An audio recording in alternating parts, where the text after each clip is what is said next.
note before you do a roll call. There is a small change to the agenda. Oh, God, you can't ask elected officials that question.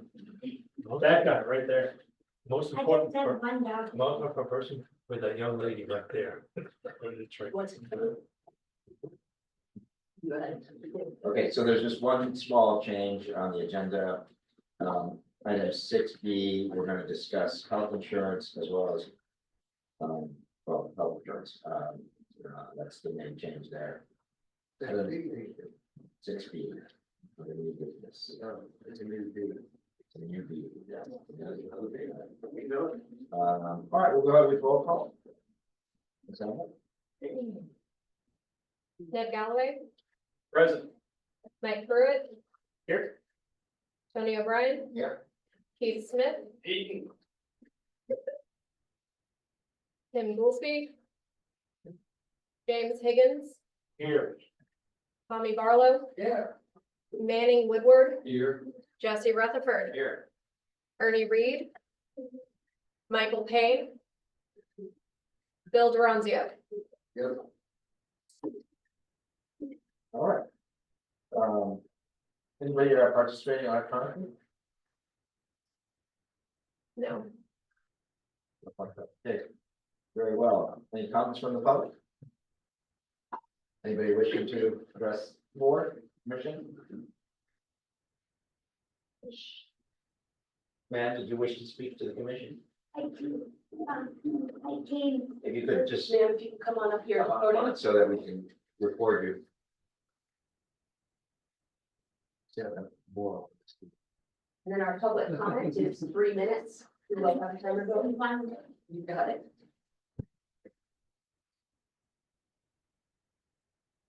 Did I stand here? Yes, that would be perfect. There's a microphone. My name is Manu Kapoor, spelled MANUKAPOOR. I'm addressing the Thomas Jefferson Planning Commission at Albemarle County, Virginia. Today, I met with Ms. Gretchen Thomas, the administrative assistant earlier, and I'm requesting your office for all documents, arrangements, leases, contracts, and fiduciary relationship risk management regarding a bus spot located at a time spot by bus 10 at Martha Jefferson Hospital, identified also as Centera Hospital. I have been denied access to that bus stop and I need to use it. And I want to bring that to your attention. So I want to follow up. I have communicated this concern to the city attorney as well as to the Commonwealth, who is representing the people at Centera and the police officers who were called and told me and arrested me and told me that this was Martha Jefferson property and that I could not ride the bus from there. And so I've been classified with misdemeanor class 1.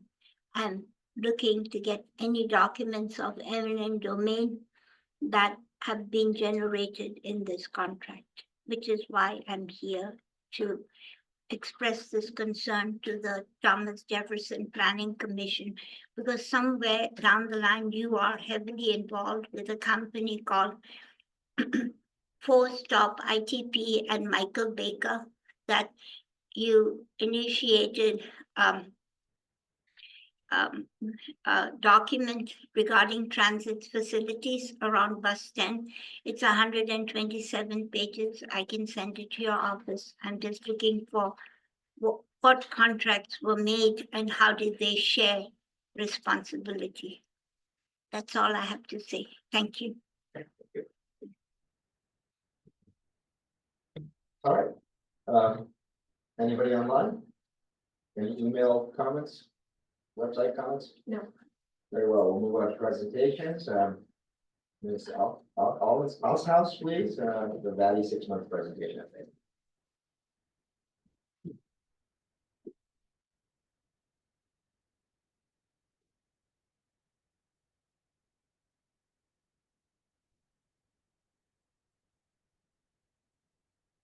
Good evening, everyone. My name is Lori Allshouse. I'm the Director of the Body Program here at TJPDC.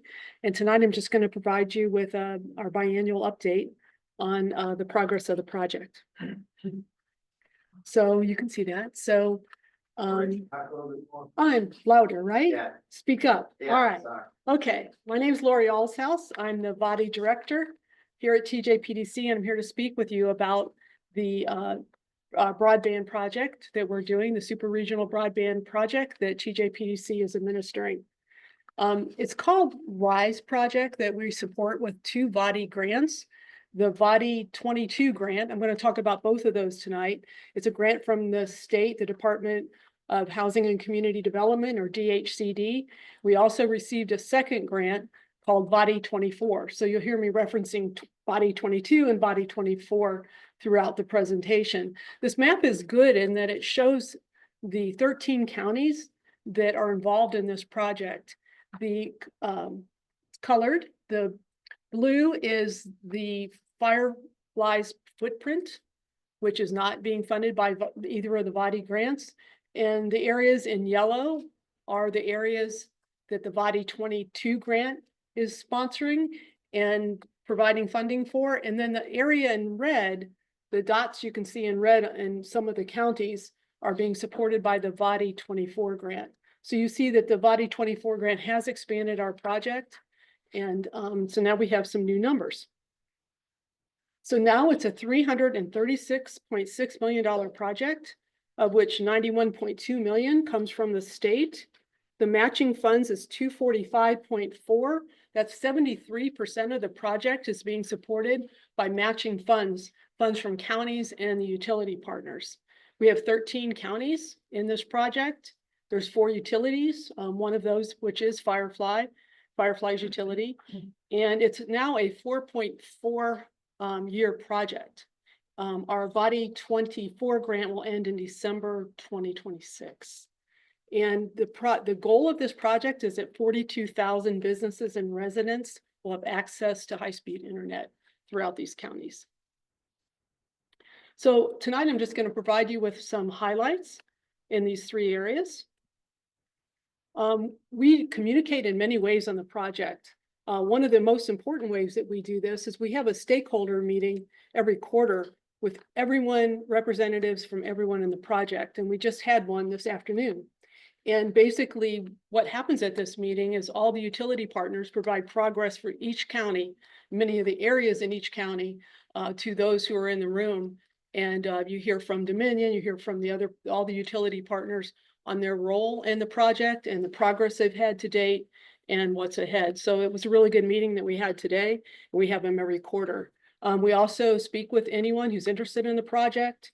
We have monthly, we send out progress emails to all the counties, and Firefly's website, I'll mention that a couple times tonight. That's the place to go. If you are a county that is interested in what's going on in your county or in areas of your county, you go there and you can see the progress in the project. If you have a resident that wants to know if their address is in the Firefly footprint, they can put their address in, find what area they're in, and then find out information about the project. And they keep it updated all the time.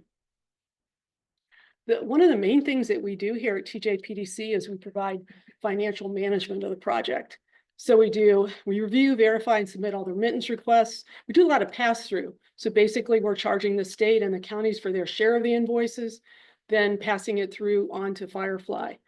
In VADI 22, these are just some of the numbers. To date, this is from the project when it began. TJPDC recognized $64.5 million in funding came through TJPDC's books, included $47 million from DHCD, almost $17 million in the match funding from the counties, and almost $600,000 in administrative funds for TJPDC, again, since the beginning of the VADI 22 project. And our new project, VADI 24, which is effective beginning back in November, just a few months ago, we've recognized a small amount, $22,400 in funding just for the administrative costs to date. We submit progress reports to the state every month. The last progress report we submitted was February 10th. And you can see these are the milestones that we're collecting data on and sending into the state. These are always a snapshot in time. Things change all the time, so these numbers will be very different if you look at them today. But you can see, I'm not going to read them all to you, but the bottom one there again is the number of passings. This is the number of areas that houses and businesses that can hook up to the internet if they choose to. It's about 17,000 passings so far in the project.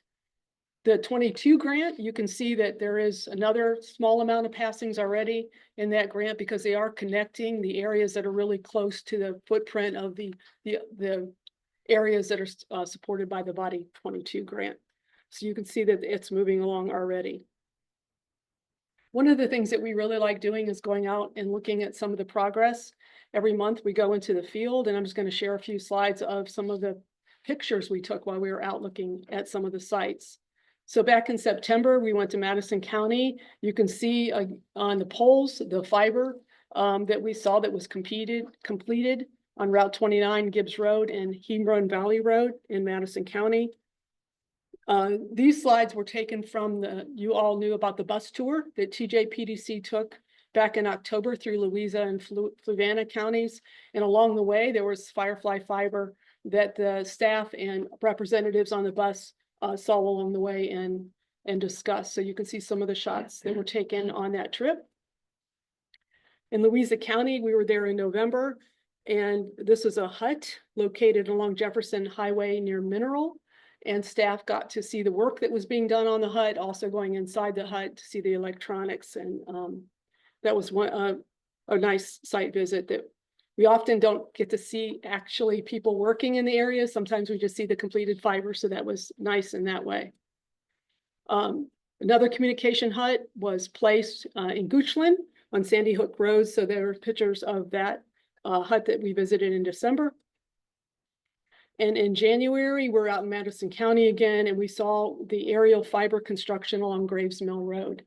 And since that time, we've had 2 more visits. In February, we went out to, I believe, back to Madison County. Let me look at my notes on that one.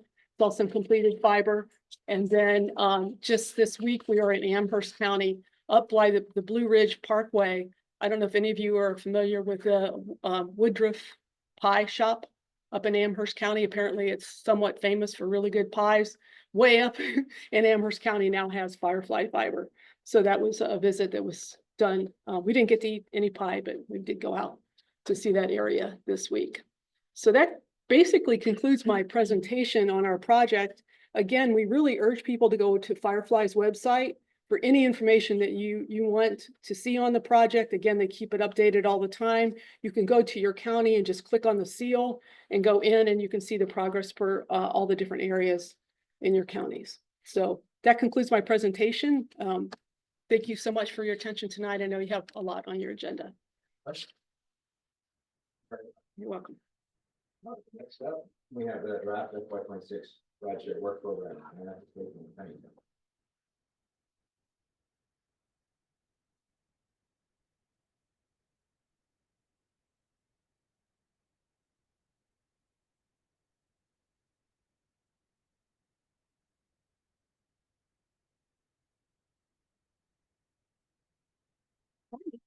Good to see everyone again for my annual visit to talk to you about the next year's operating grant for the rideshare program and the work plan that accompanies it. So just a quick reminder, or for anyone that this may be new for, rideshare is a program that is funded through the Department of Rail and Public Transportation and then the local match here in the area. We provide ride matching services through the Connecting VA app and website. We also have a trip planning tool where folks can look at bus routes, at biking and walking routes to kind of figure out the best way for them to get from point A to point B. In addition, one of the biggest hurdles that we hear from folks about not taking alternative forms of transportation is, what if something happens and there's an emergency and I need to leave work? I become ill, my child becomes ill. So one of the other services that is part of the rideshare program is our Guaranteed Ride Home program. We also work with area employers to talk about parking concerns or any of their particular needs that they have for their employees with regards to commuting. And that includes van pool coordination, which we do with the state, with DRPT, and Commute with Enterprise. So like I mentioned, we have an app, but it can also be accessed through the desktop, which is through Connecting VA. Each CAP program has their own kind of interface with that, but it is very connected because sometimes folks travel between the different areas. So in that app, you can log your trips, and with each trip you log, you earn points that you can cash in for rewards. It's a really, you know, kind of the best way we can come up with and that they found in the industry to get folks to be able to log those trips with some sort of incentive with that, which gives us data to understand how people are commuting in the area. We also work with VDOT and the park and ride lots in the areas, which is where a lot of the carpooling or van pools start from. So that's just a quick map of some of those. Again, back to Guaranteed Ride Home. This is a really big, I think, important component of this program in the sense that it gives folks a little bit more flexibility and a little bit more reassurance to know that if they choose to take an alternative form of transportation, at least 2 days each week, and if something happens, we're going to get them back to wherever they left their vehicle. So whether that's home or a park and ride lot, but we're going to get them back to where they have their vehicle to get where they need to go in an emergency situation. Just wanted to give you guys a quick snapshot of some of the numbers regarding the program. I think it's always important to see, especially as we're looking at climate change and those initiatives, to see that, you know, 815 tons of emissions were prevented by folks taking the alternative trips that they logged with our program and our app. I always think, you know, the dollars saved for each of those commuters, you know, collectively tells a really lovely story. But in addition to that, one of Ride's or part of RideShare's main mission is not only to reduce single occupancy vehicle trips, but it's also to enhance the life of folks making long commutes. In the FY26 work program and what we applied for with our grant, we are looking at doing a little bit of a website redesign and revamp. We're looking at ways that we can make it more interactive for folks, that they can get more out of that other than just being a strictly information resource. We will also continue to work with DRPT to promote many of their initiatives. Those include Connecting Communities, which focuses on transit, with Connecting Businesses, which focuses on hybrid work schedules, telework, and employer services that are available. Connecting Commuters, which looks specifically at carpooling and van pooling options, and then Bike Month in the month of May, which leads me to the next item, is the Bike Month Business Challenge. So last year was our inaugural year where we launched the Business Challenge. We had 14 employers who signed up to have their employees collectively bike to work during the month of May as much as they were able to. And then we tracked all of those trips and gave them bragging rights for the most vehicle miles reduced and the most miles or bike trips taken. So we're very excited, since we had such a good response to that last year, to continue that program into this year. And we're looking at ways we can expand that with potential more incentives and offerings for the folks who participate.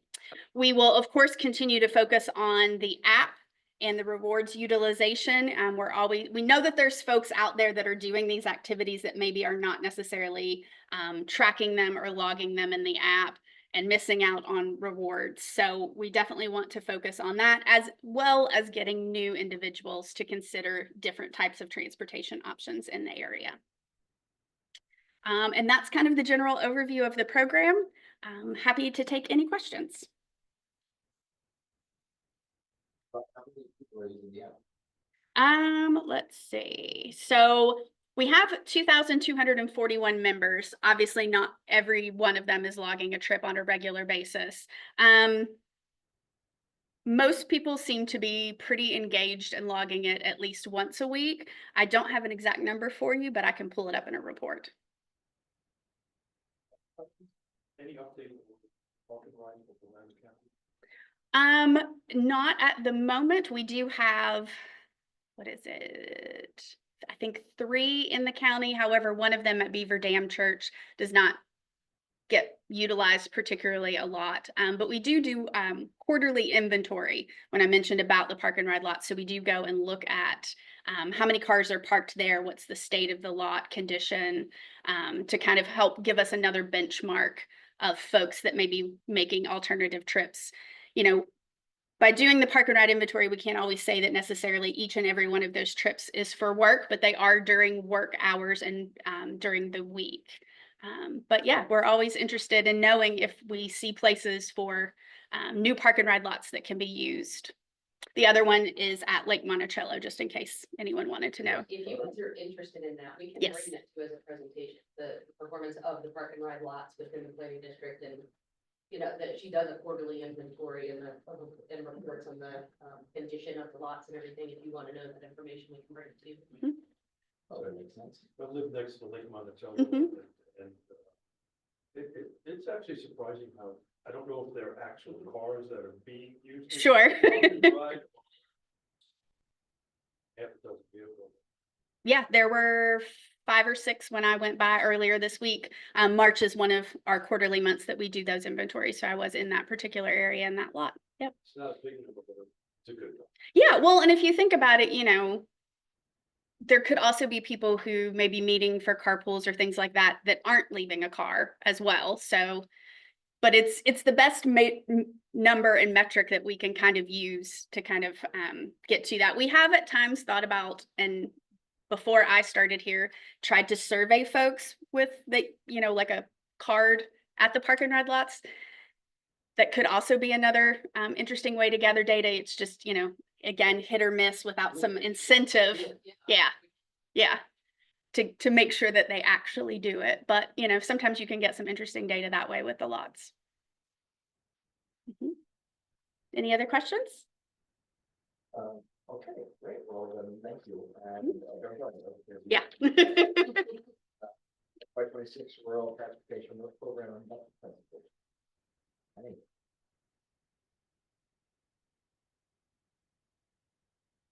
All right.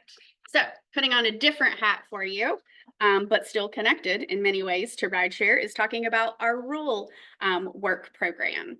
So again, this is an annual thing that we are required to do with the funds. We work with VDOT for the allocations of the funds. 80% is federal, 20% is from local sources. And the funds are split into kind of 2 different buckets per se to run the program.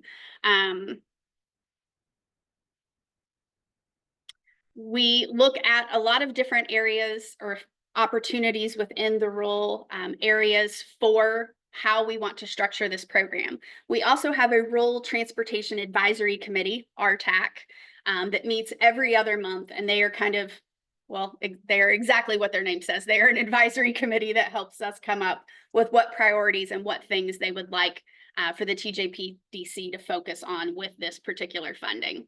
So in FY25, we have been working still with the Comprehensive Safety Action Plan. You may have heard of it as Move Safely Blue Ridge.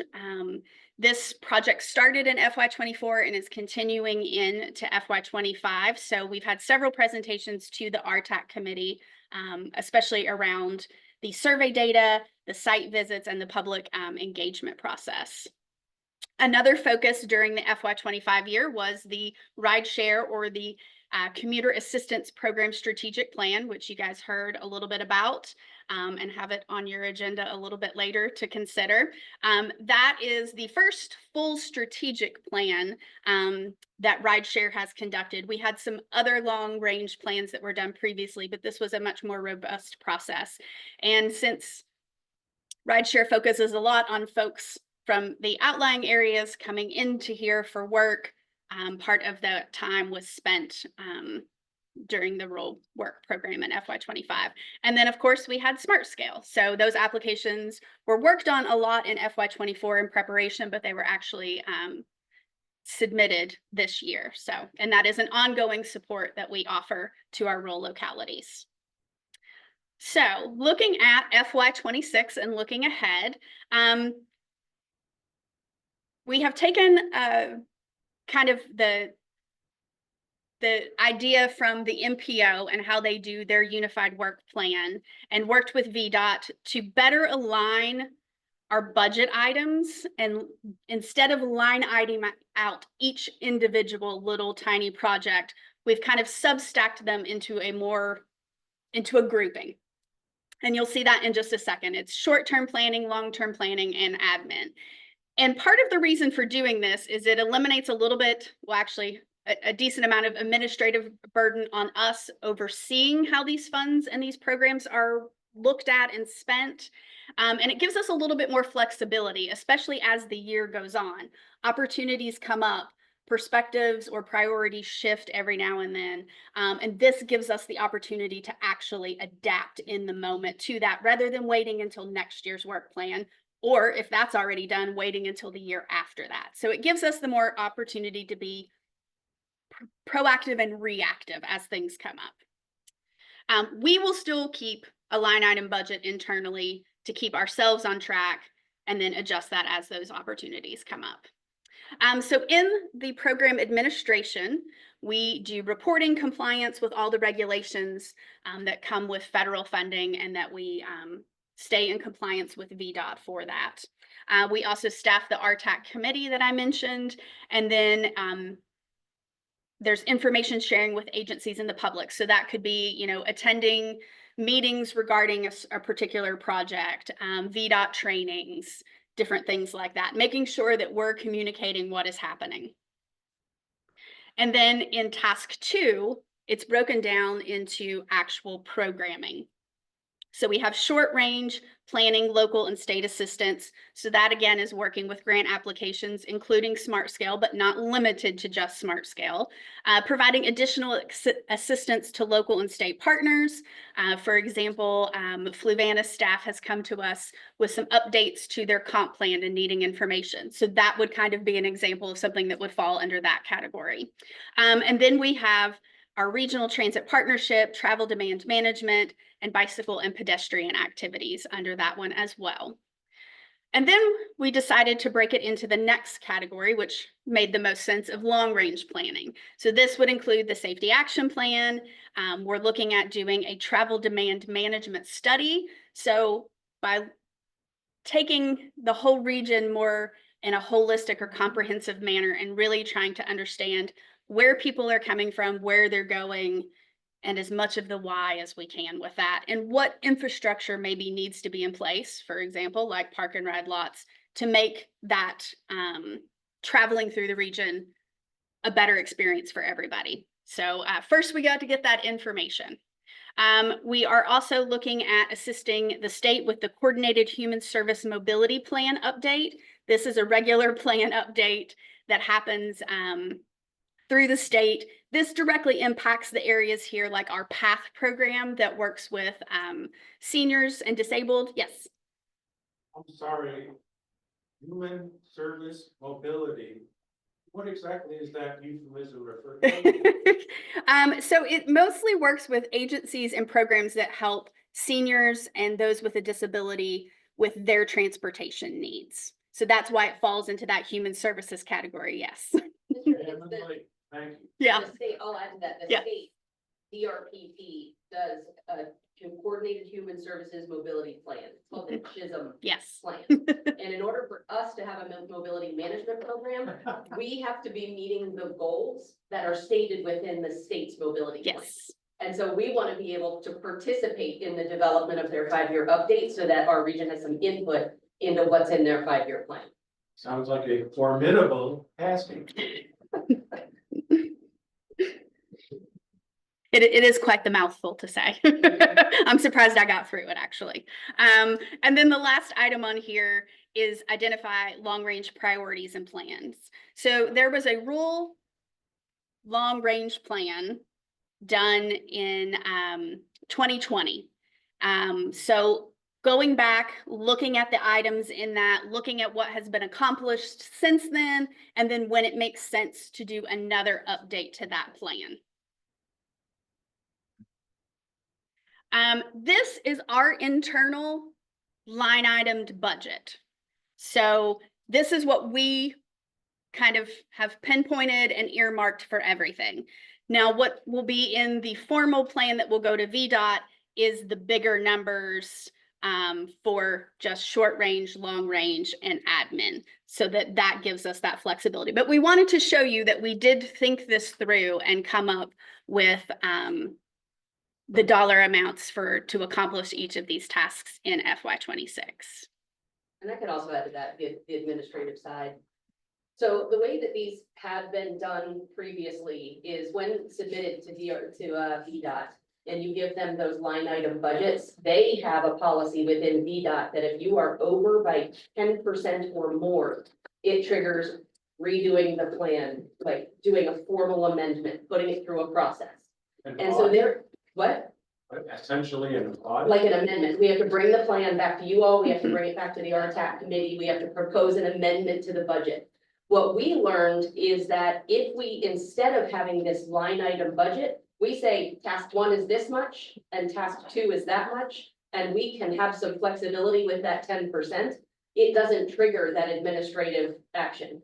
What's really challenging is we're trying to project right now what our rural governments are gonna need in terms of grant application support, right? So if it comes up that somebody is doing a TAP grant, or they wanna submit a Safe Streets and Roads for All grant, and it costs us more than that line item, it would trigger an amendment, versus us saying, oh, well, we haven't spent it in this area, let's just take it from here and add it to that so we can provide that support. So this instead just allows us to move within those line items, but we still will not exceed the budget in any task, if that makes sense. And when we started looking at a bunch of other people's rural plans, that's the way they've always been. So we were almost led to, this is probably more of a best practice, provide less detail to the state, but have detailed information locally on what we're doing. And not that we're not providing information to the state, but we don't have to budget it down to that small amount. We're Does just, VDOT realize this is arcane, officious, annoying? They are in support of the change we're making. Because it is also administrative on their end, mhm. anytime that we would have to submit for an amendment. Frankly, at that threshold, this really is sort of it's a nonsense level deal, like, at that threshold. But when you get to bill for 58,000. Yeah, exactly. Yeah, Yeah. it's all planned. Yeah. And we're going through this exact same thing with the Metropolitan Planning Organization, is instead of doing this line item budget, we're grouping things into major tasks. So that it removes that amount of reporting back. And we will still report on all of the tasks and all of the items in our monthly reports to VDOT. This just, like Christine explained better than I did, this just gives us the ability to be more reactive and to focus on what is really happening, as opposed to being tied to something or having to go through a lot of hoops to change it. So. And that is all for roll. Happy to take any questions. Seeing none, we'll now move on to the consent agenda. The minutes of February 6th, nobody need to make any changes.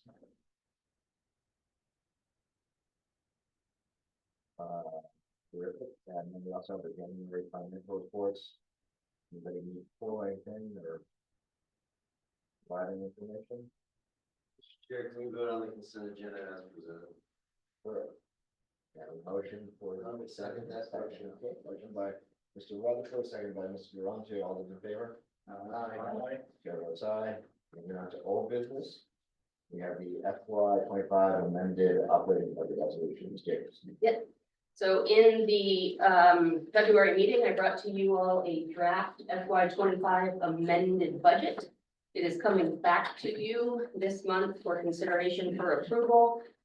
There have been no changes between the previous version and this one, no amendments or changes at all. So I am proposing the FY25 amended budget with projected revenue of $48,257,467. Projected expenditures of $46,276,746, with an anticipated net gain of just over $253,000. Included in the packet is all of the budget details if you need it, but otherwise we recommend a motion to approve the amended operating budget as presented. I so move. Okay, I'll second that. any questions? All right, all those in favor? Aye. Chair votes aye, the motion passes. Let's see. Next is new business, executive director's evaluation begins, performance evaluation form for staff and the commission. Okay. So in FY '24, the commission and staff developed 2 new tools to evaluate the executive director. We came up with 2 new survey types in order to gather feedback. I included a copy of both of those in your packet, just so that you can see what we used last year, and wanted to make sure that you advise that we follow the same procedure this year. If that were to be the case, then the kickoff would begin today. Staff would receive the instrument tool as soon as the HR director can get it out to them, with expected responses by March 21st. She will then summarize all of that data into a summary report that will be provided to the chair. At the same time, the chair would then send out the survey tool to the commissioners. You guys would also have until the 21st to evaluate me. It'll come back directly to the chair, who will summarize that data. In the April meeting, there would be a closed session for the chair and you all to be able to discuss amongst yourselves the results of that and any discussions that you may have. The way we did it last year, I believe, is then we spent the month of April, there was a one-on-one meeting between the chair and the executive director to discuss. And then it came back to you all again in closed session in May for final decision. If that's the process you want me to follow, then we can go ahead and begin that as soon as you let me know. It broke. Yeah, I think it worked well.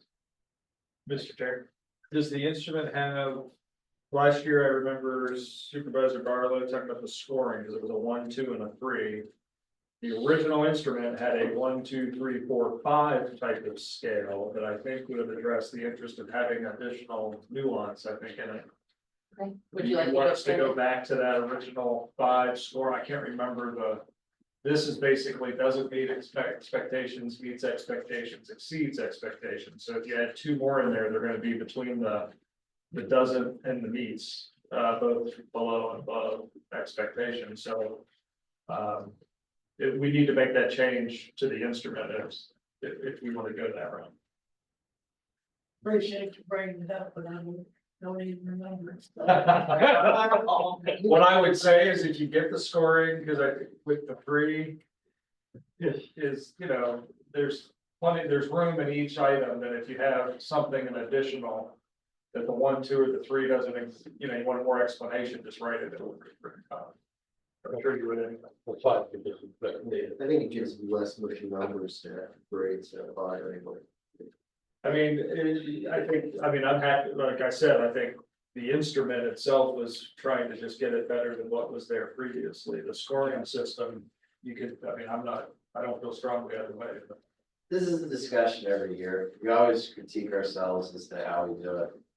By the time we get around to doing it, we forgot what we critiqued about. There was one year we did, one year we did, I don't remember, was the something monkey survey, survey monkey. And that was like really cool. And then we ran into issues of people not doing them. Like we only had like 5 of us going. So whatever method it is, you gotta keep it simple enough to where it will be completed, accessible enough to where people will actually do it. And, you know, Eric, well, we had plenty of practice last year with this method. And you just do it again exactly the same way, and then you might carry it through.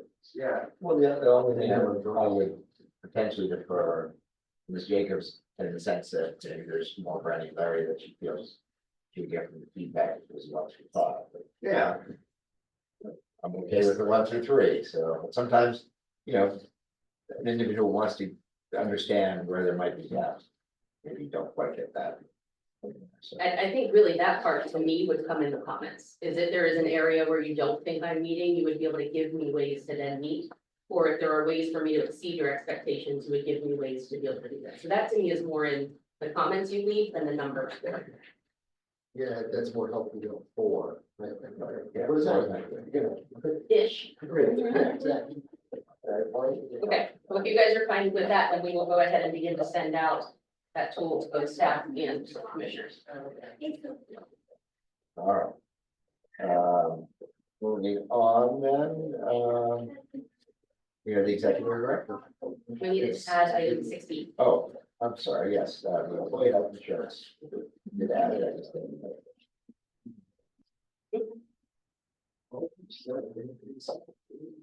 Yes. just very quick. All right. A little distracted. So, I put together a memo that is not in the packet, but a hard copy was available. If anybody doesn't have them, I can pass them around. Yeah.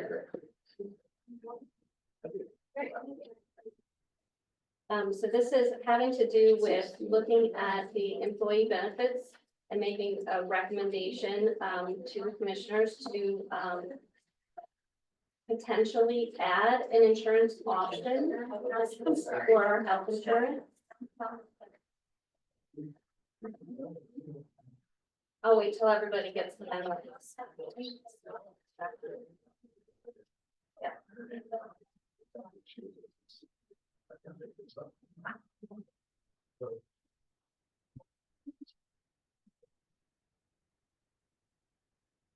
Did everyone get what we needed one?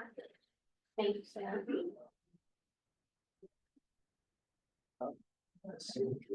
So regarding the health insurance for the TJPDC, we are talking about next fiscal year, starting July 1st. But we need to make decisions on what we're going to offer to the staff by April 1st. So that's why we needed to bring it to you tonight. To make a decision on that, to give us the authorization to move forward on our elections that are due by April 1st. So that's what the health insurance option is, or the questions are around and why they're presented tonight. So one of the things we've noticed is that our benefit package is probably lagging to the market. We did have some compensation and survey data that supported that assumption presented earlier this evening to the finance and executive team. So what we were presenting here is that our renewal, if we do nothing and offer the same exact benefit, the cost for that plan, health insurance plan, which is health, dental, and vision all in one package.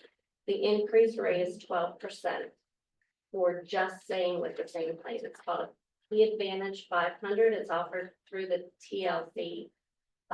Staying from property. It is. Yeah, they say, I think Nelson has to say it. Yes. Is that the child got now roll too? Or Charlottesville? Yeah, we're at the. Yeah, I was gonna say it's kind of the same. So I believe I've heard different things. I think David chimed in and said some experience rates are going up 25%. So to have a 12%, yes. One thing that Nelson County did last year that actually helped our premiums out is we went with allowing an additional product with a high deductible plan so people could contribute to a health savings account. And we actually saw that actually help a lot because our younger client, or not clients, employees who aren't necessarily in a health risk situation or they don't have any, saw the advantage for themselves, say, hey, you know, though I have health insurance, if something catastrophic were to happen, I'm taken care of. It comes a lot of basic stuff. We're also able to compound it with the health savings account, contribution every year. Are we offering that? No, because, and she's gonna get into this, because of the size of our organization, we're limited in the number of plans we're able to offer. You said unless you do a high deductible, because that's like. We can do as one of the options, if we were to, I mean, we polled staff, I don't know that we got much. Yeah, I don't know that we got much interest in that one compared to the 500, the 1,000 and the 250. There was a bunch of, I mean, some of our solid waste guys, younger guys who drive a truck, who aren't really necessarily in high risk, man, they compounded on that, they threw in the health savings account contribution. Different demographics, I guess. So with the health savings, it is only available if you do the high Yeah. deductible plan. That's the only way you can get that in there. I understand. What's the difference between T1,000 and T500? Okay, good question. It has mostly to do with two factors. One is the deductible that you pay out of pocket, start getting the benefits of the plan. So the 1,000 means you have to meet $8,000 out of pocket deductible as a single person on the plan before you get your co-pays and your percentages of share of responsibility. The 500 then becomes a $500 deductible instead of the 1,000. So you're paying less out of pocket. What it also does is also drops the maximum out-of-pocket responsibility. So a $5,000 out-of-pocket responsibility on the 1,000 plan and a 10,000 for a family. Dropping that down, if you go to the 500 plan, it takes it down to, I have that up.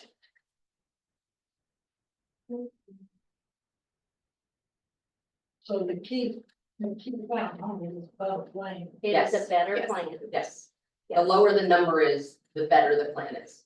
So with TLC, they offer an advantage plan, a 250 plan, a 500 plan, a 1,000 plan, and then the high deductible plan. So these two that I'm proposing that we're looking at, and the only reason we can consider offering a second plan is because we've reached that threshold of going over 14 full-time eligible employees for the plan. So that once we hit that 15 mark, then we were eligible to offer a second plan. So we are proposing that we offer that second plan of the 500. And the rates that are included in the memo. You have, let me look at this, the table. Pretty small, but. Come up to the screen, I think that I can. What did staff, you told staff, do they want to keep the same thing they got? Yeah, you know what, I was just whispering to both of these two and making sure we included the high deductible in the survey. I think what is more important to us right now is, are you guys okay if we offer the 500, which means there is going to be a larger employer contribution? But I think what we can still discuss, and I hate to step out in front of this without having discussed it with you first, is instead of the 1,000 and the 500, perhaps it's the 500 and the high deductible. Yeah. Because it's unlikely that someone would choose the 1,000 if we're gonna pay 100% of the 500. They wouldn't choose a lesser plan if the employer is already contributing 100% the employer. Right. Does that make sense? Not only does it make sense, I think the danger that you have with putting in a 500 plan is always great if you offer something better, but down the road, when we get a 25 or 30% increase in health insurance, now you're gonna ask you to go back up, and I think that's a mistake. And that you can almost guarantee that's gonna happen, so, you know, if they've already got the 1,000 plan, personally, I'd go with 1,000 high deductible, because quite frankly, you know, they're used to paying, they're used to the idea of $1,000 deductible anyhow. People that are gonna move out of it into the high deductible plan are gonna do it because they think of themselves as relatively, free of health issues, and it's an advantage to them. And that would be an advantage to the TJPDC finances. Well, with the health savings plan, correct me if anybody knows different, but we set an amount that we will contribute to that plan for each employee that goes into it. And we also set and determine what they're allowed to get reimbursed from it, whether it's premiums for an insurance plan or whether it's medical bills, dental bills, or what have you that we define in that plan. It takes a while to set up an HSA. So right now, if I go with that and offer it, I've got less than 30 days to make sure I can get it set up to know what it's going to cost to price it all out. So we just have this small little bit of a window to make all of the, there is going to be a setup fee for it. There's going to be the monthly administration, because we'll have to outsource that to a third party. HSA? So, sorry, You that would be administrating HSA? somebody outside of. Yeah, I was gonna say, I don't remember. I mean, I could be wrong, but I've got one, I've never paid anybody to ever administer mine. County offers it, but it also allows staff to go outside of whoever the county was using to get their own, because basically the relationship is between those two. I don't know, I mean, I don't wanna make things too complicated for staff. No, I think this is a No, really helpful I don't wanna discussion. make- I think one of the reasons we were having this discussion is in some of the preliminary data, which you guys haven't seen yet, it comes to you in April, but the Finance Executive Committee has, is we are slightly lagging behind in how much we're paying for health insurance for employees compared to our comparator organizations. And it's because a lot of them are offering that 500 or 250 plan, which we have not been offering, because we've only ever had one plan and it's always been 1,000. So we were looking at if we now have the option to offer 2 different plans, what should they be? And so this is a really good discussion for us to hear your feedback on what are the pros and cons of which 2 plans those should be. Does that make sense? And there's always the other situation that just because we've gotten to, 16 full-time employees, we may not always have that. So we could, by default, if we don't have all full seats next year, be only able to offer 1 plan. And that's something we talked a lot about, is if we go to the 500 and we're now offering 1,000 and a 500 and we drop below 14. Are we gonna keep only the 500 now at the higher cost, and we won't have the option? We would be taking a benefit away if we went back to the 1,000, which I think speaks to what you said. Yeah, anyway, I think you might, in relationship to some of the other conversations we've had, have some budgetary concerns as well too, so I wouldn't necessarily encourage to become more expensive. But So, that's me, I mean, so. so just This is why we're bringing it to you all. first, This is what the first feedback we need. column here is the key Advantage 1,000 plan with the 25 rates. So the single premium, $738, dual premiums, $1,365, and family premiums, $1,992.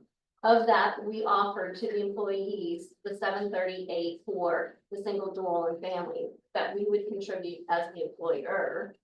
And the employee would then contribute their share towards their elected plan. We do have 2 employees that are grandfathered in, where we contribute differently based on a plan that they were given many years ago. So those are their rates here for that plan in this fiscal year. Just with the increase, the 12% increase, which we see here, that equates to an $18,400 increase in premium on the employer side in dollars. And what we were proposing was to pay the same and not change the policy on how much we pay towards family or dual membership or premiums. And then this last column is the new plan that we were offering to consider. And paying at that higher rate for this plan for those 3 tiers. And that added an additional 4.8% in $8. And that's if 100 people elect that plan. the If max everyone goes there, correct. And in total, that's a difference between, 11,250, if everyone goes from 500, it's 11,250 per employee, $1,250 per employee. And you stay on the other, it's 10,600 and change. So if you look at it that way, per employee cost, it's $600, right, per employee, On an annual. on an annual basis, which, I mean, ain't a lot, but to your point, next year premiums go up 18% or something. Just to give you some, last year was 6.5. So this year was a double. Yeah, What we but did I've last seen year, yeah. worse, I've seen better. Every year I had that same argument with myself. So those are the numbers. That was what we were considering and asking for you. And I like the idea of maybe doing a high deductible plan, but I've got some work to do if that's the direction we would like to look for a second plan. Or we stay with 1. What does staff say again? We didn't get responses from everybody.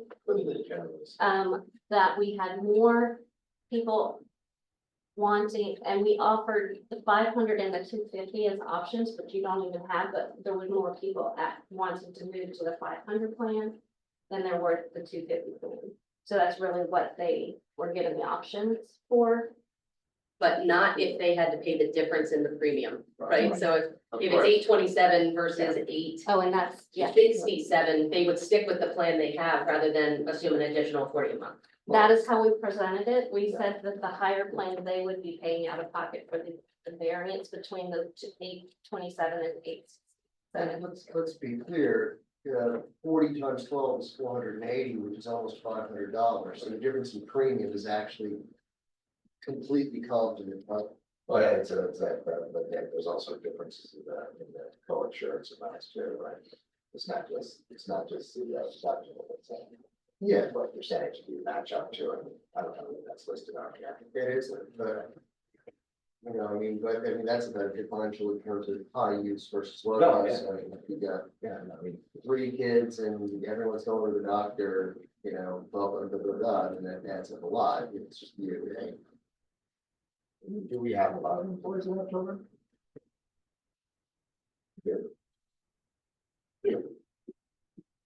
We have some, yeah. There's some. Not the majority. Most people are on, there's only 2 individuals in the organization that choose other than the single plan. And they're the 2 that are on the grandfather plan. That helps. But I don't know if it's because of premiums, because they're spouses, maybe carrying the family, because it's less expensive there. Which will lead to the other conversation about stipends here in a minute, which there's more. So we were just looking for help to Yeah, just determine direction. what we should do for the next renewal and make an option.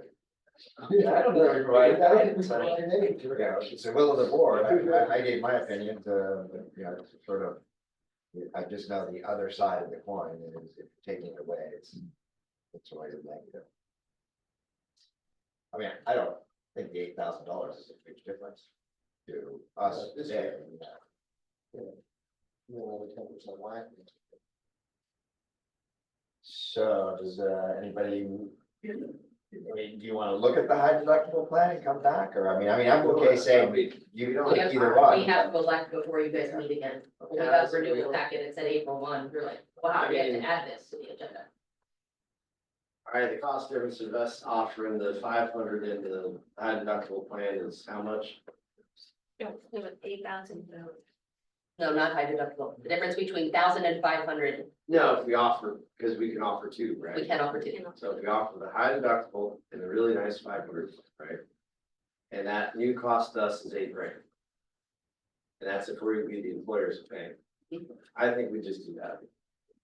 Gives them a really nice one, and then it gives anybody who's wants to save some money, opportunity to have. Which will probably offset the $8,000. But do we have any sense of what those premiums are on like that? They're gonna be less. Well, I know they're gonna be less. Actually, hold on.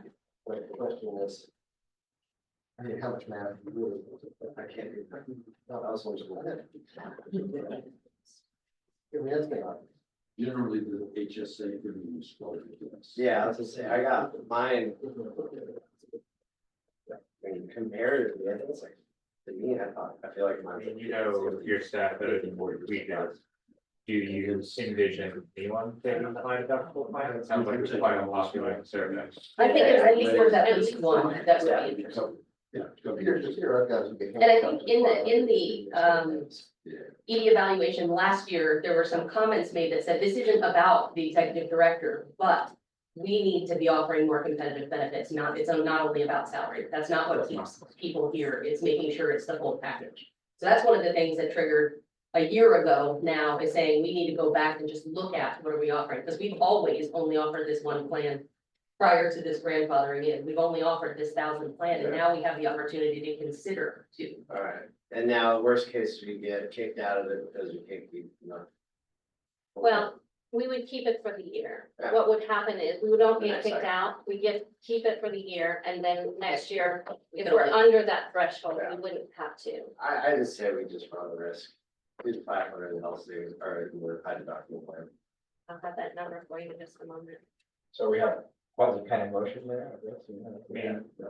I think we're in a different financial position than we are right now, $8,000 is. and that's right. Yeah, no, I don't think anybody's complaining. about And we it. find out the rates are going up so high that it becomes unaffordable, then we readdress it at that time and say, we can no longer offer this 500 and afford it, we need to offer something different. The high deductible plan for a single is $682 compared to the $827 or $867 you saw on the screen. That's not that much different. The dual What's was the deductible then? $1,261 and the family was $1,841. What's the deductible? Uh, 7,000? That's trash. That's not that good at all. $7,000 and you just contribute to it. One for the single is 3,300 Okay, That's not bad. With a family, 6,600. For a family, 6,600. Yeah, it's not that much premium difference really to make up that difference. Well, I mean, Depends on your- you guys will have to- Their out-of-pocket maximum is 10, I'm sorry. One person, 5,000, family, 10,000. In network. It ain't gonna hurt us to offer both anyway. Everybody's just gonna take the 500. No, it's fine. We need to do a survey. Yeah. I mean, I think that the 500 deal is relatively. Or we offer the 1,000 and we just save more, however. I mean, so, you know, we met to discuss and you will be presented with. You know, I don't think there's any reason we can't talk about that, but executive committee was meeting to discuss. A salary study that was done, no surprise to anybody. You know, we are lagging, right, and so the board will be presented with options coming up. So I think philosophically, if that's the case, we want to enrich the benefit, 500, and then let's see what happens next year. And then Because the one- I don't think that the high deductible plan of the HSA. Yeah, I mean, it's because low the- interest, I mean, if somebody had. We can still offer it, and if they don't take it, they don't take it. I think the one clause we're having as staff is we didn't go to staff with the decision of removing the 1,000. Oh. It was adding the 500. So if we Well, add the deductible, we're now removing the option that they currently have. I'm leaning towards 1,500. Alright. See how it goes. Yeah, let's see how it goes. Maybe I'm dumb because I've never been someone who employs people and has to think about organization-wide insurance plans, but.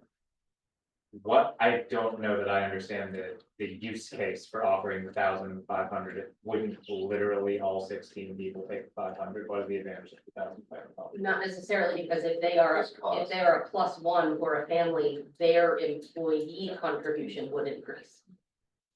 And We're talking about increasing our employer, but that also means the employee's contribution would we've also increase. got the differentials between, you know, if you're younger / healthier, you take 1,000 because it's less on your paycheck, you don't care. This might address the issue. We're also asking the commission tonight to consider if someone elects not to enroll in our plan, but they want to go on their spouse's plan. Right now, we offer nothing towards that premium when they I think that's take it legal. on. I You don't think can they through do. a health insurance stipend. No, but But it's- I thought that. It's considered taxable wages Yeah. if you don't link it technically to the reimbursement of health insurance. So you can do it, you just, I thought if the plan was offered by another spouse, that basically you go on, and if they're both employed. And there's a plan for each one, then, you know, generally speaking, you're gonna go on the plan of the other one. Yeah, the question is, do we then contribute the part of their increase for going on that spouse's plan? Right, if somebody right now wants to go on their spouse's plan, they can do that. or go I out thought to, if you were being offered insurance, if we, you couldn't do that, that's what I thought. I think it's dependent upon the terms of the individual plans by the individual employers. I don't think it's the same across the board by all carriers. The other is if they wanted to just go out to the marketplace and get a high deductible premium plan, then we would, offer to pay up to what we would be contributing should they be enrolled in our plan for them to go and get their own if that were preferable. So if they found another plan that was lesser in dollars, we would just pay them a stipend to cover their cost on the other plan. They That's, go to the marketplace if they're offered a health insurance plan? Yep. yes. Yeah. You just elect to waive coverage through your employer and then go get what you want. And some people don't get coverage at all, but. Right. So that was the other way of trying to get to individuals who have already asked for and have been asking for years for us to allow them to go and get reimbursed if they go to another plan outside of our offer. You run the risk if you do that, of dropping below 50. That's right. Yeah, we talked about that too, because then if you get below the number of people enrolled in your plan, it Almost then guaranteed, dictates that's- how much percent you have to contribute. In the conversation in that survey out to the staff, we did ask that question, and only 2 people have come back to said that they would be interested in the stipend reimbursement to go to their spouse's Yeah, plan. but 16 minus 2 is, below 50. 14. Just read it. But it's not who's enrolled in the plan, it's who's eligible. So that. It's all about eligibility, not Okay, enrollment. so it doesn't affect that. Correct. Yeah, I think, yeah, I mean. All right, do the 1,500 then. 1,500. All right, if that's what you want, yeah, let's just do that, then you don't have to And then, deliberate this any further. well, the we can still question have is, the question still out there. which would be equal to a maximum of the 1,000. That we would be willing to stipend? Yeah, Yes, and it would be with proof of insurance. right. Well. Presumably, if, so, correct me if I'm wrong, but presumably. If you're going onto your spouse's plan. Then the cost to us goes down significantly. Because now they're no longer, well, maybe they were on our plan to start with, I don't know. So in other words, what's gonna happen? Are they gonna go? I mean, are you gonna see an employee only person go on their spouse's plan? Or are you gonna see like an employee class 1 move to their spouse's plan and get the stipend? Are we gonna pay the employee class 1 portion that we would normally pay in that stipend? We don't We don't pay pay the for plus one. stipend, but what we would be paying is up to the amount that we are offering to the other, pay for the Employee only. Only, Employee only. but only up to that amount. So if theirs is 400, we pay the 400, not the 800. Plus worth it too. Unless, That's right. so we do have that savings if they choose to do, it is a savings. And presumably, the employees who have the option of a spouse or partner's plan, they've already done the math as to what's more effective, they've already moved down. So, right. And many have come and say, I can get a better insurance plan joining my spouse's plan. Would you be willing to pay the difference between those two plans, so we're not out of pocket getting covered over there? And come off of your plan and it'll save you money and it'll help me by getting a better plan. Yeah, I mean, I would assume that if you're going to spouse, that the overall premiums picture is lower by definition. That's why you're going, unless the benefits are dramatically worse. So, I don't know. yeah, I think, yeah. I don't know if it either. All right. That's why we brought it to you. We wanted to make sure you guys have a change.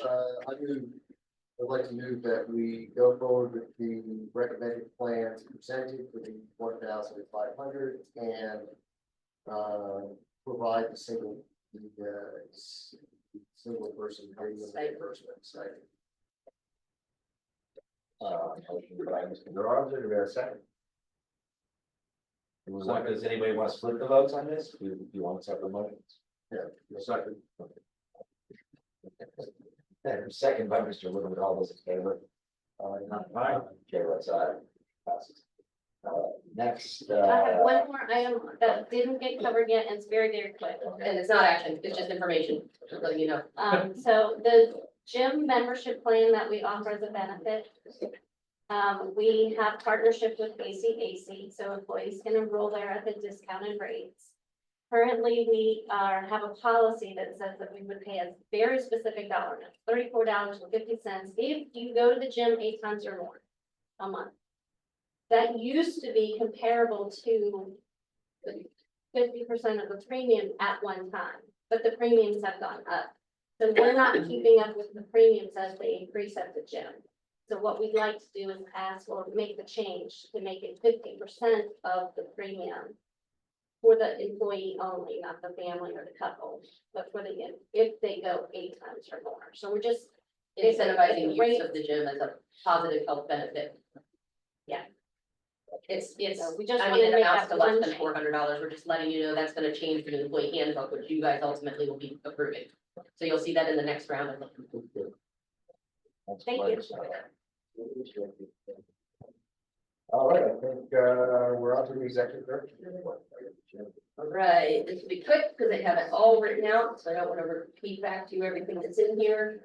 In the previous month, we did have some staff go to the BLGMA Winter Conference. We will also have staff attending the NATO, National Association of Development Organizations upcoming. We've had some staff doing training on procurements. We've got another one coming up in the fall for procurements. We've got a lot of really good training things going on. There's a lot of transportation updates I'm not gonna read through. I will say the MPO is gonna be reviewing their unified work program in their next meeting. They're gonna be taking that up for adoption. And then rural transportation will also be back to you in April for adoption. And then lots of good updates on the Safe Streets and Roads for All and the ongoing efforts there and the mobility management program, all within the budget. Only other update is David's legislative that's written into the executive handbook, and the Blue Ridge Cigarette Tax Board met in January and received updates on cigarette and vape bills that were introduced at GA. And then tax revenues generated for the 10 jurisdictions, they were updated on those revenues by jurisdiction and the changes over time. That's all I have. Wow, that was great. Very good. All right, well, we're on the roundtable. So, All right, I'll be quick. So, still in the middle of rezoning. We had a meeting the other day. We had a lot of disagreements. We're shocked. The debate of housing is ongoing. The arguments of what impacts mean and whether people should have a place to live continue.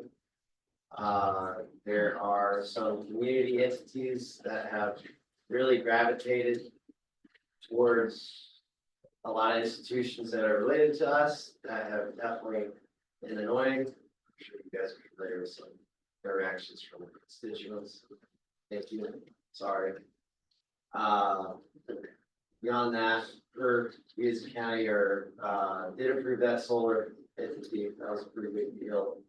And then we have some huge movement in Livingston. We have the Livingston Merchant Association now, which is like a small business alliance. Strong, better than the Chamber of Commerce, in my opinion, of influence that's now starting to actually grab businesses and start throwing them in buildings, which has been really cool to see. Beyond that, that's about all I got. Real estate's expensive, rents keep going up. you guys have the second.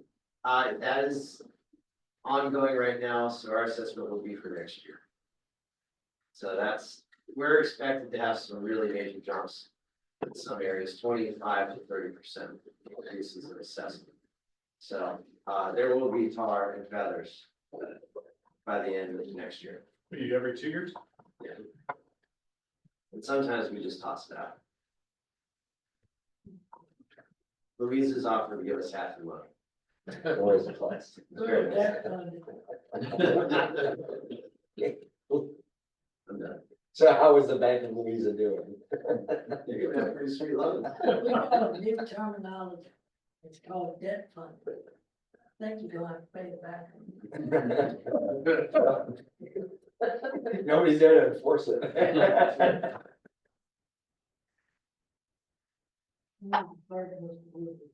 Oh, much better job than I did. You spelled, yeah. No, debt fund. I'm still learning those terms. Everything's kind of the same.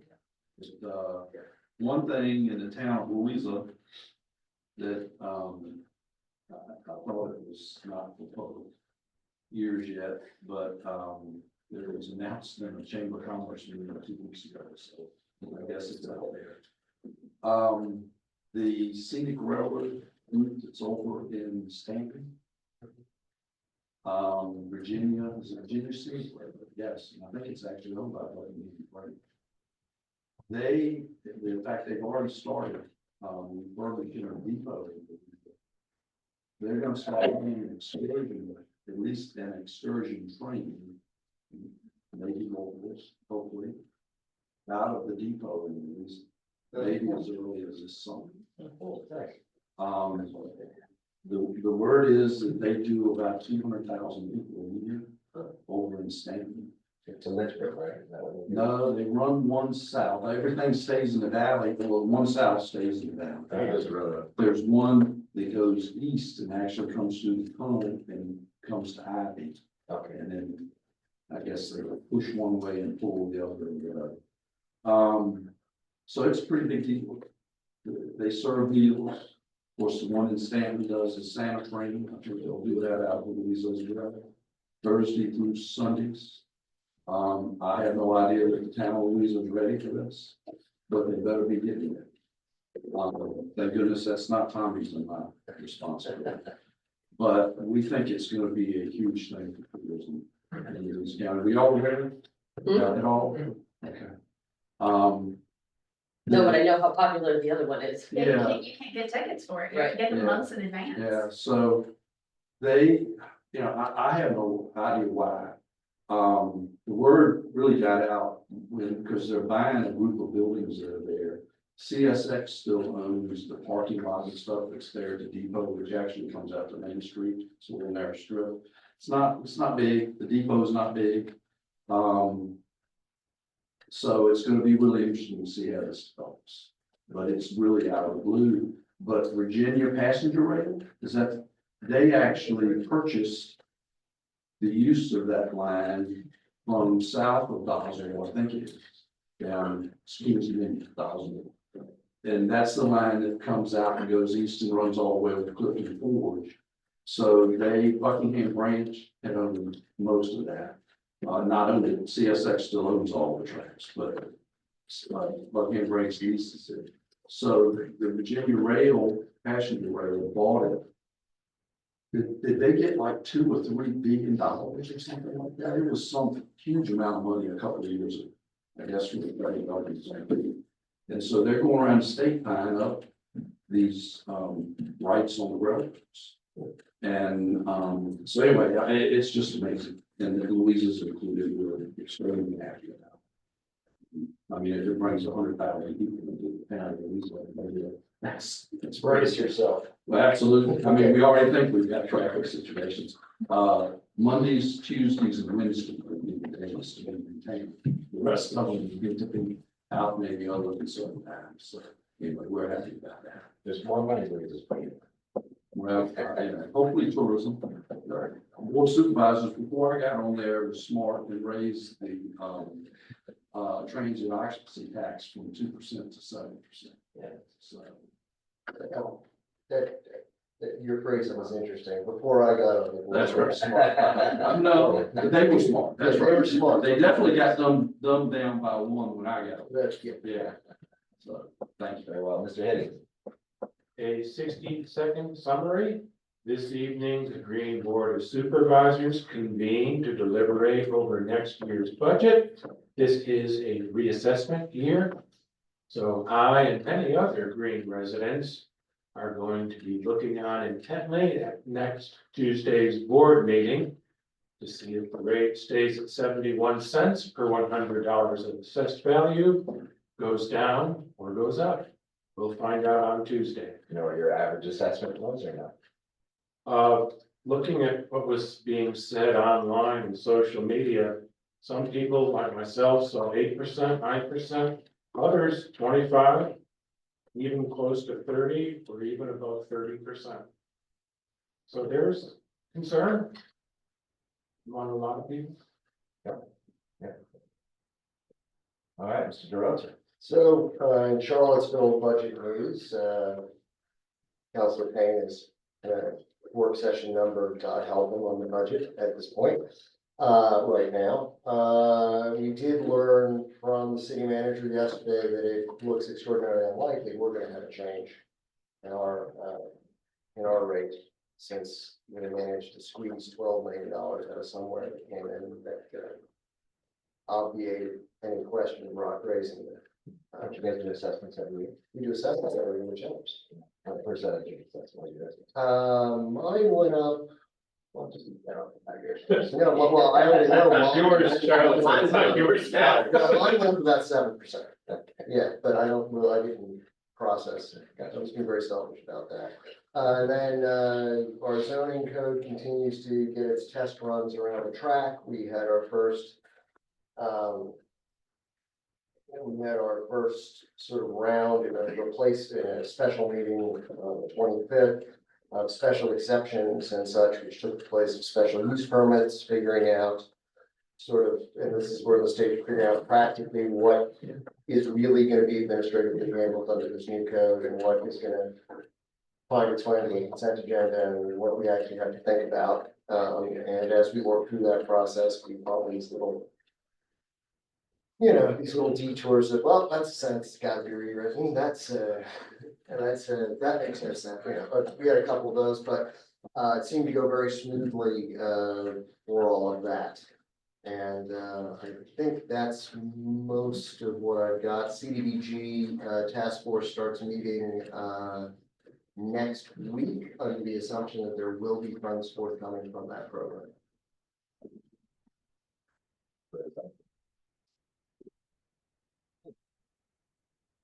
But that is sort of, that's gonna have my attention for the rest of March, because I share that. That's what I got. Mr. Pruitt. Thank you. So three things, right? We are also in our budget process. We had, I think we talked about this in the past, but we had a massive projected, we had a significant projected shortfall. If we didn't increase our taxes, driven mainly by our, public safety investments, specifically, hiring 57 new fire and rescue staff over the last 3 years. We did that using federal grants and they're phasing in. So we had a really significant shortfall projected, so we have increased our tax. We are proposing to increase our real property tax rate by 4 cents, and also normalize our personal property tax rate to its pre-pandemic level. We did half that last year. We're doing the second half of this year. Additionally, the 4 cents increase is not following the normal split formula we use. Roughly 60 to schools, roughly 30 to us, roughly 10 to capital. It's instead using a specialized dedicated split formula that is primarily to these public safety investments, specifically the fire rescue and police salaries that are being called for as new additions in the budget. 0.4 cents to housing and 0.4 cents to schools. I don't think I have that problem. So still a little bit extra to schools, plus, you know, our normal split wise from that assessment increase. Our assessment increase was roughly 5%. I think I talked about this last month, but in case I didn't, there's an interesting kind of story that I've been trying to highlight out of our assessments, which is single family detached assessments went up more than 5%, or good, I think like 8 or 9, right? The multifamily assessments are coming down, and attached single families are close to neutral and going down slightly, which I think is interesting. Is the data story I kind of take away from that is the kind of consistent leaning into density in our urban area that we've been doing. I think you can make the argument that that's starting to bear fruit, that it has just hit past that supply demand tipping point. Where we can actually start potentially have impacts on affordability from a supply side. At least in that kind of dense housing. But at the same time, you can see the pressures it's creating on our single family market. So that's budget. We did a working thing on our comprehensive planning process on parks. I mentioned this just because we've got several, I think, quite ambitious plans on parks that are going to be pretty hugely significant. Big one that I know people are paying attention to is we pulled down the RAISE grant, right, for the exploratory work on the 3-notch trail that would connect us all the way from Acton, Crozet, all the way to Charlottesville, right? Exciting, cool. Additionally, there's quite a lot of work that they're kind of blue sky developing for continuous Blueway, Greenway trails that run along the Fluvanna River, all the way from midway through Net's district to midway through my district, which is quite far. There's a whole city in between them, you know, so that would be a really significant trail network additionally. Then the big juicy thing, I was talking with Zoe about this before everyone else was here, but we had a really unusual for Albemarle County rezoning request. So this is in Jim's district, so basically a little west of the southern border of the county, in the rural area in the Samuel Miller district. There was a 500-acre parcel, most of which is unusable because it's slow, which I think probably made its market value quite low. that was proposed to be used for a mobile home park in the rural area. If that is not, y'all don't remember, which I would begrudge you, most of Albemarle County is 2 acres per unit, and that applies regardless of what kind of unit that is. So this was a request to upzone it to R4 in order to make that possible. That is kind of unheard of in the rural area. It is a really bright line rule for us that the rural area is not for residential. The rural area is not for upzoning.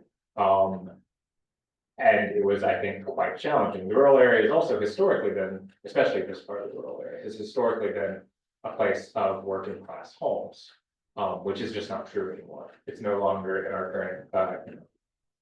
current prices of land, and also the increasing scarcity of development rights in the development area, in the rural area, make it so that you can no longer build affordable housing effectively in Albemarle's rural area. And as we were told several times, the going value of new construction homes in the rural area is 1.3 million. These were going to be pretty deeply affordable because they're treasures. Right? Affordable for who we allow to live in the rural. There was an interesting, diverse set of opinions. So the previous community groups or community work sessions that had happened were quite large and quite opposed, right? A lot of my constituents had been there and were quite opposed. I think final crowd we got was a little bit more diverse. There were folks from y'all's constituencies who came out and said, hey, I work in Charlottesville, or I have friends and family in Charlottesville, and I would like this to be here so that I could one day move back. We had a few folks who were retired or working for, who lived in the southern part of the county, who came and spoke on behalf of it, not many. A few neighbors who came and spoke opposed, some pretty strongly. And we split 3-3 on it, which makes it fail in Albemarle County. It was, I would say, your two urban constituencies voted in favor of it, and I voted in favor of it. And then the 3 main rural constituencies voted against. That's, I think, maybe a little oversimplifying if I want to get into too much of the personality of who that was on that vote. Anything you would add? I voted for it. Yeah. We've basically set up where the buy right would be 6 units on 2 acre lots, and if you think that'd be 1.2 million, that's gonna be about 3-4 million. We're building $1.9 million out here behind Belvedere for a buy right project. It's nuts, but we're basically said that not only can't poor people build and build and live in a new house in the rural, we won't even let the middle class now apparently build and live new in the middle area. There's So I had some thoughts to say about that last time. There's kind of a thing on this that I've been trying to tease out, I think, over the last year, because I've talked previously when, because sometimes we get quite strong opposition when I talk about like rural amenities, right? The idea of community centers, like Ohio Nelson, for example, and how I think those are actually desired, and we often there are quite strong and consistent opposition from rural constituents to that idea of rural amenities. And something I've been trying to tease out is that I do think we have 2 very different rural constituencies. Speaking, quite bluntly, I think you've got your horse ranch rurals, and you've got your trailer park rurals. And I grew up as a trailer park rural, not a horse ranch rural, and I'm a little bit more sympathetic to that as a politician. But that's also a constituency that doesn't talk to us very often, whereas your horse ranch rural does quite frequently. And I'm concerned sometimes that viewpoint perspective has entirely kind of captured the identity and has come to speak for the entire constituency. That is actually what that person. I mean, that's statements consistent across every locality. There's only one demographic that can afford to create a coalition and be consistent.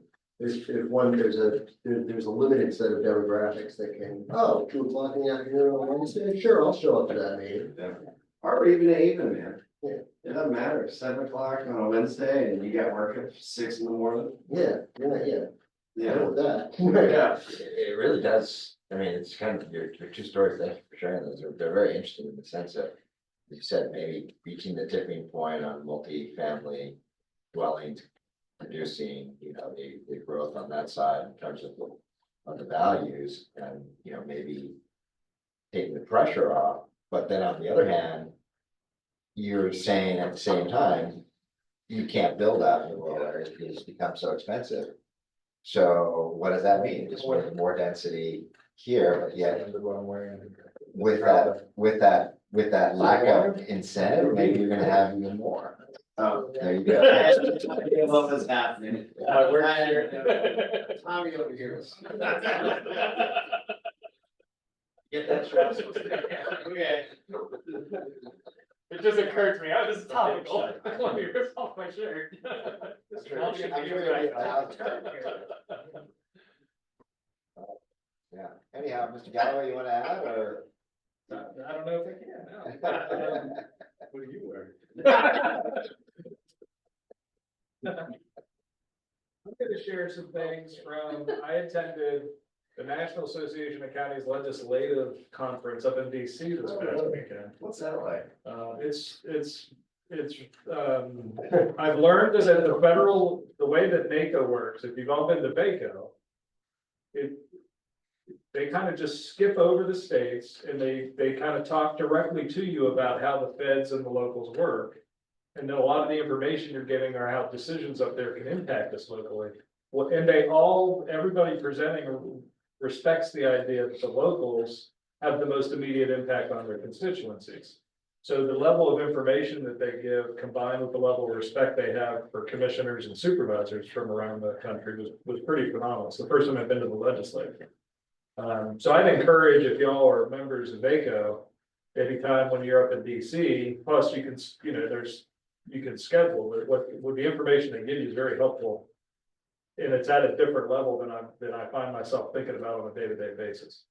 There's a couple of things I'll share. So I serve on the Community Economic Development and Workforce Steering Committee at NACO. So my whole day was around those issues. And the gentleman who's the Vice President for State and Local Affairs for the National Association of Home Builders came in and kind of hit us all right between the eyes with some information relative to what's happening with our new administration. 35% of this is national type of information.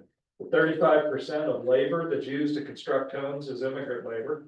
They didn't quite know whether in that 35% what was legal, what was not illegal.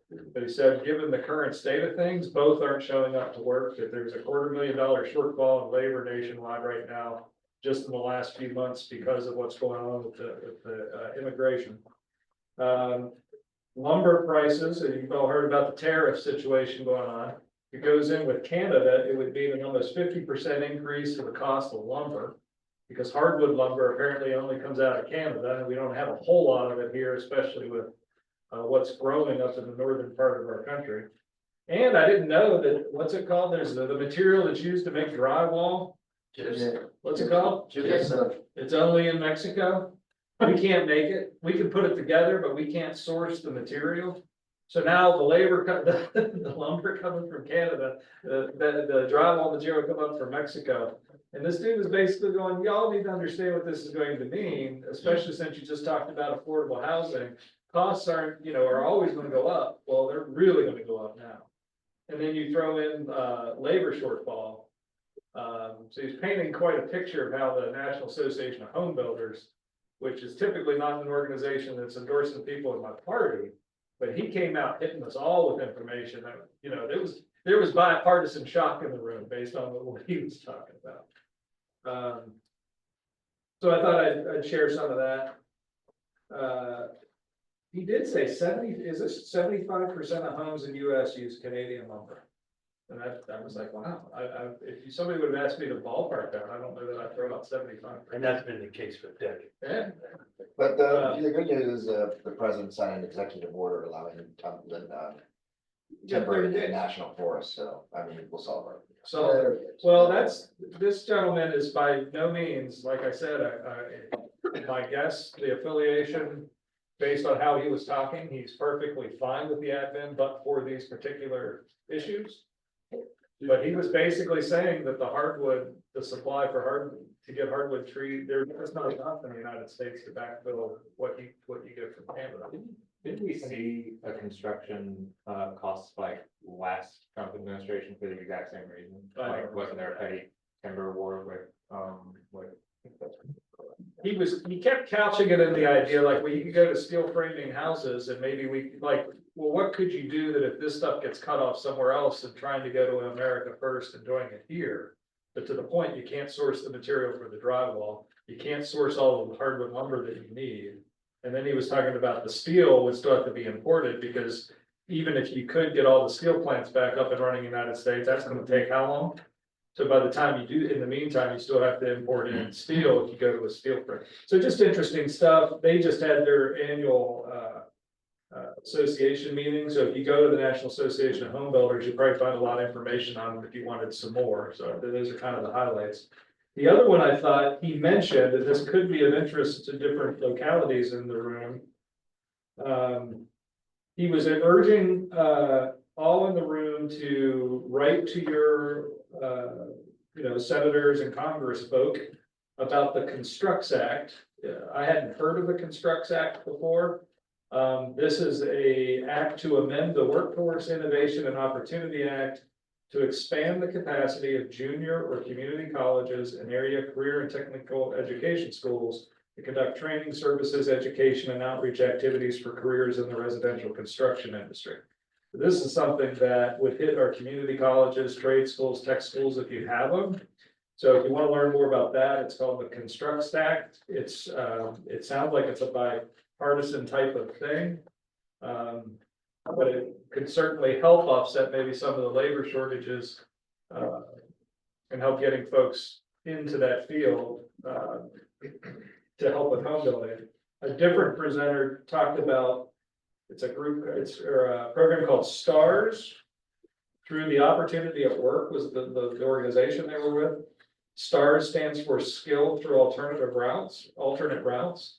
And these are folks that may have some college credits, may not, but they haven't earned a 4-year degree, but they have a lot of work experience. So the idea is like if you're an employer and you require a 4-year degree, you're basically eliminating all this experience because these folks, these stars, wouldn't apply because you put on there the prerequisite that they need the 4-year degree. So the effort to get rid of the 4-year degree as the prerequisite for an application, so that you open yourself up to these folks who bring a lot of experience and probably work ethic for what you're looking for. So it was more of a PR campaign and trying to spread the word on this. But if you look up STARS or Opportunity at Work, you can learn more about that if you want to. Another part of that, a lot more diversity in your employee. Yeah. I don't know if that helps the cause, but. Next week is Keith might, you can talk about, I was just gonna say next Thursday is the housing summit with the Regional Housing Partnership that's here. So we hope that we'll see some of you folks there. And then the last thing that I would say that I have described it to my board last night, that it's an asteroid pending for local government CIPs, or what VDOT delivered to our MPO about smart scale projects moving forward, at least as currently the current CTV looks at it. If you have a project that's basically over 50 million. So if you had a 75 million, 100 million, we had two that were north of 100 million put through in smart scale, that they're going to start looking for the localities to have to do cost reductions if you want to be able to get the smart scale applications approved. So you might be looking at 30, 40, $50 million costs. This isn't revenue sharing. This isn't like, oh, we'll give you 200,000 to get the $1 million or the 5 million. This is, you happen to have a $70 or $80 million transportation project in your county, they might think about in the $30 to $50 million range for project approvals. And if you have something north of that, you'll have to figure out how to get the cost down. And they didn't, when I started making my snide comments, as I sometimes do, when I react to things, VDOT was not doing anything to correct any misunderstandings I had about what it meant. So I think this is something that, can hit counties pretty tough, because none of us think of our CIPs as having to do, you know, other than maybe some revenue sharing for a transportation project. If we had to start doing that, completely change, I mean, one transportation project is bigger than our current CIP for our entire local government right now.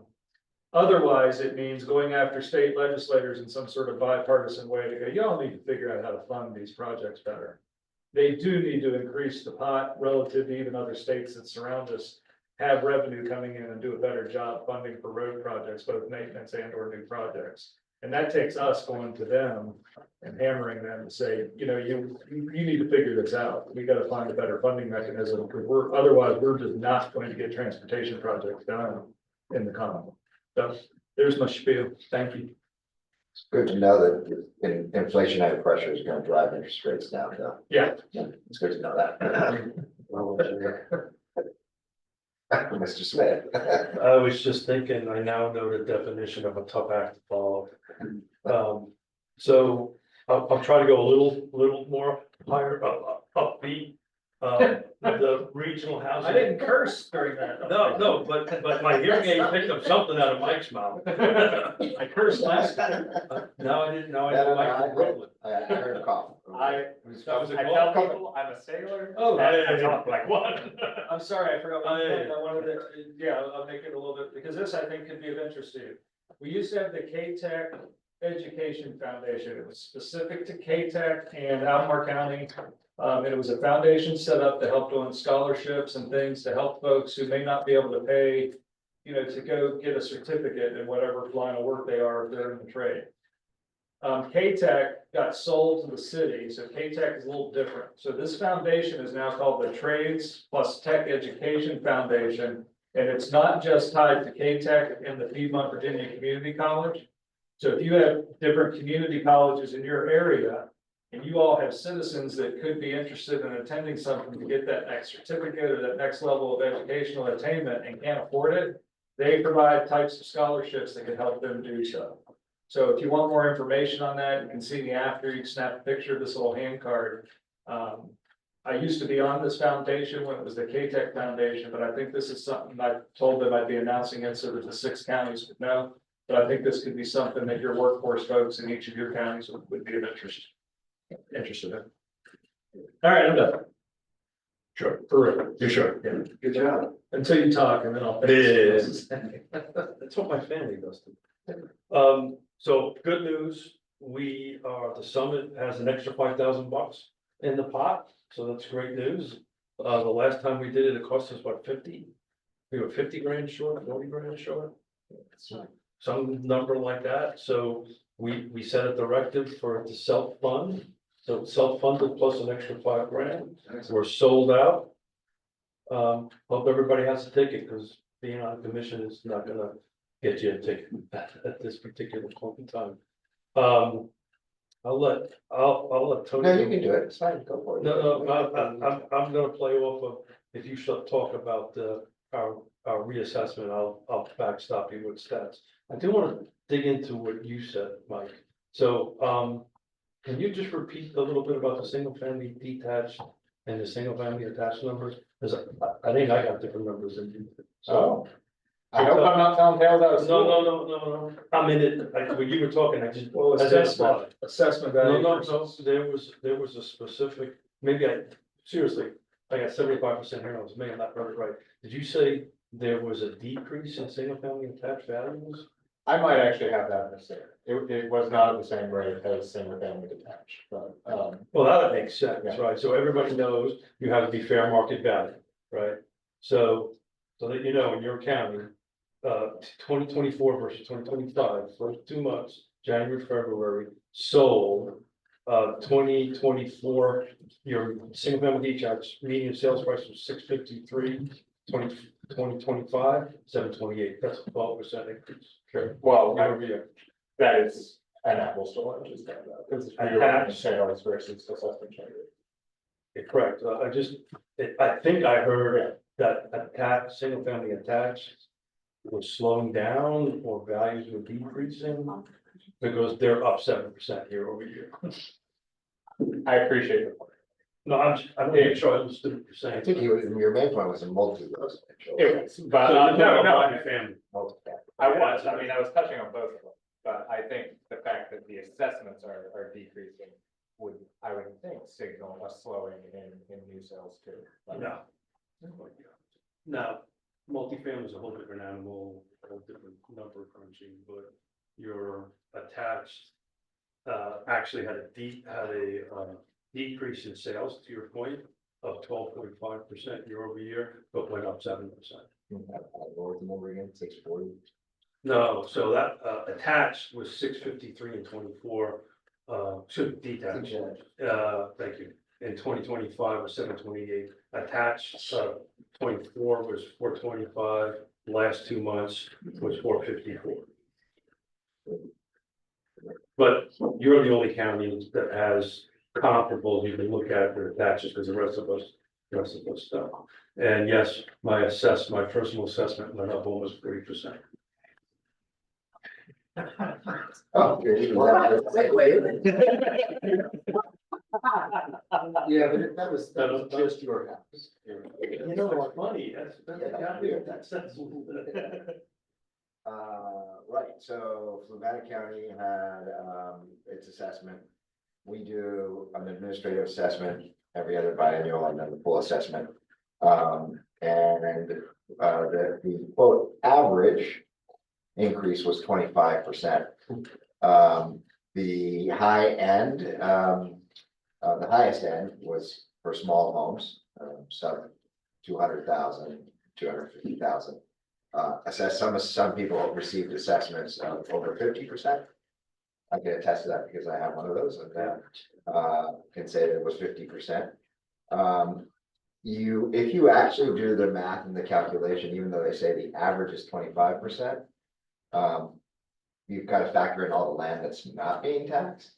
And so the true average was closer to about 18% is what it would be. So when you factor that in.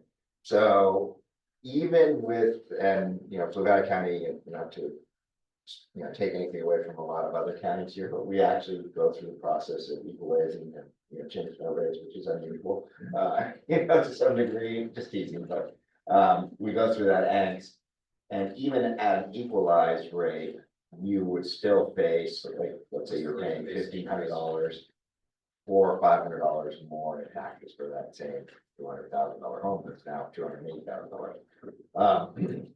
So a lot of angst in the community about that. Of course, we're facing budgetary pressure like anyone else does. From that standpoint, we have set our maximum tax rate at 75 cents. The equalized rate would be 69 cents. I suspect they'll fall somewhere between 72 and 75 cents, somewhere in that neighborhood. And so we're deep into budget discussion as far as that goes. Certainly homes that were on the higher end had increases that were a little bit less. If you were in the rural areas, you had slightly less of an assessment increase. So we're getting information from a lot of different places. But on average, you can say 25, 30, 35, 40% was what you were seeing out there. And certainly yours is an exception in terms of what I've seen for higher priced homes getting that big of a bump. So they're not that far off where they're supposed to. Yeah. Right, because 23, 24 taxes is really 21, 22 values. Right, so if you take a look at what happens from 21 up until now, so I did 76 CMAs for our county residents that asked me to do that. 2/3 of them were pretty much spot on market value. Couple $1,000 either way. About a quarter of the third that was left over was between $30,000 to $50,000 over market value. And then there was these odd exceptions. One of them, actually, Phil, I think it's my house, was a multiple six figures over market value. Good news is the appeal process worked, that it was adjusted because we provided market data. You know, the problem is you got a 4-year lag time, and in the past. That wasn't a big deal when you were having 3-4% increase year over year, but when you're looking at double-digit increases. Ultimately plan it 4 years later. Yeah. And I think, you know, I mean, I've tried to say this to my board in the past. I said, you know, if we deny growth in our community, we are essentially passing an effective tax. Because the pricing of houses is gonna go up, and, you know, that is a tax to the tax owner at the end of the day, I mean, to the taxpayer at the end of the day. As they're feeling it from that perspective. You know, we 12 years ago had the opposite situation where our property values went down 25-30% during the big depression. Like all the that time, year. The time of great unpleasantness. It was very unpleasant for you, I know. And so, you know, that trying to get it stabilized, but, you know, because of the pressures that you're seeing in housing, when you have the median price home in Albemarle County now in the $700,000 range. Surrounding counties, of course, are seeing, you know, their prices being pushed up from that standpoint. I think the median price in Fluvanna County is still $350,000, so that's, if you want, that'd be great, but I think it's in that neighborhood. 390. 390, it's gone. So that's how quickly that pressure is we're feeling on what's happening just in this area, passing out to the rest of the county, so. I suspect if you're doing any kind of an assessment every other couple of years, you're gonna see some big bumps. And you'll feel the kind of pressure that we're feeling right now. So it's not about assessment, it's about how much cash. My home, the amount of cash I pay, I could live in Glen. And the difference between Albemarle County and Fluvanna is 30% of your tax base comes from business, or 5-7%, something like that. So to your point, everything's on rooftops. Yeah, and to that point, we are considering a meals tax, and that will be up for public hearing in a couple of weeks.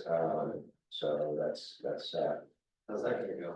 I think it's gonna happen, but you know, it's hard to say. And apparently I've been banned from Albemarle County. They won't let me.